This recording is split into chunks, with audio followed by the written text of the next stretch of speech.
புரட்டாசி மாதம் ஏன் பெருமாளுக்கு சிறந்ததுன்னு தெரியுமா?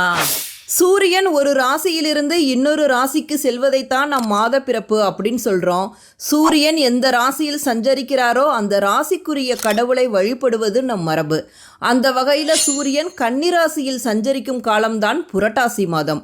கன்னி ராசியோட அதிபதி புதன் பகவான். புதன் பகவான் மகாவிஷ்ணுவோட சொரூபம். அதனால தான் புரட்டாசி மாதத்தில் பெருமாளை வழிபடுவது மிகச்சிறந்தது அப்படின்னு சொல்லப்படுது. புரட்டாசி சனிக்கிழமைகளில் விரதம் இருந்து பெருமாளை வழிபட்டால் அனைத்து விதமான கஷ்டங்கள் துன்பங்களிலிருந்து விடுபட்டு வளமான வாழ்வை பெறலாம் அப்படிங்கிறது நம்பிக்கை.